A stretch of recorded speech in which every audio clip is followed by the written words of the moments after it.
Sơn La khi mùa hoa ban nở tràn rừng, hoàng trời sáng lung linh khi xuân về hoa chung điệu khắp.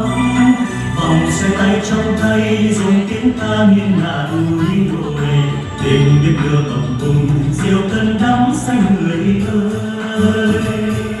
Dịu dàng sắc tiêu đây bao lời thương em đợi chờ, mời anh đến quê em thăm mang mùa xuân la đồi mới. Đường đầy bao nguy nga anh hào quang sang tỏa núi rừng, đây bao vui và hồi cùng bên nhau anh là ơi.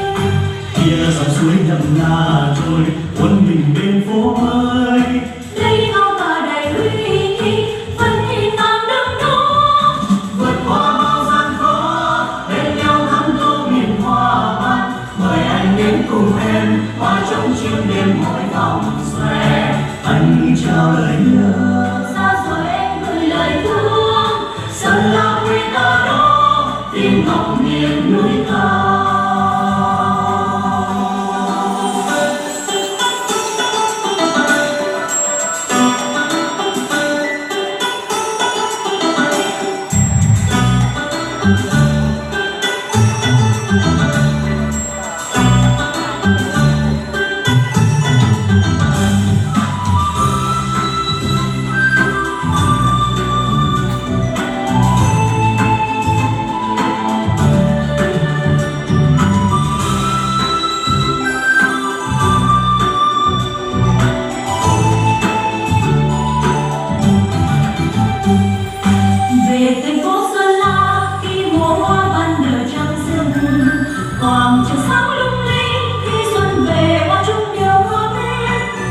Xoay tay trong tay dùng tiếng ca nghiêng ngả núi đồi, đêm biết đưa bập bùng diều cân đắm xanh người ơi.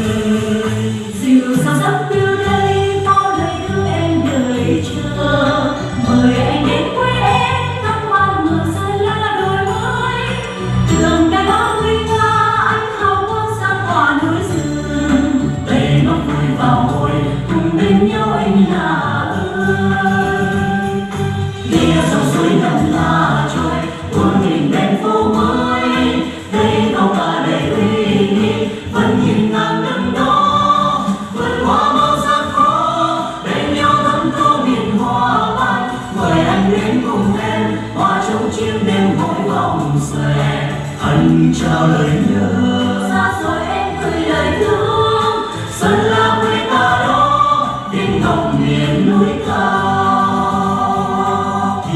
Suối nhầm nga trôi cuốn mình bên phố mới, đây ngao cờ đầy uy nghi vẫn nhìn ngang đứng đó.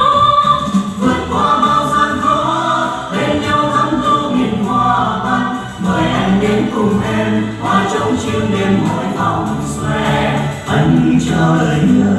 Xa rồi em gửi lời thương, Sơn La quê ta đó tiếng ngọc miền núi cao. Sơn La quê ta đó tiếng ngọc miền núi cao. Sơn La quê ta đó tiếng ngọc miền núi cao.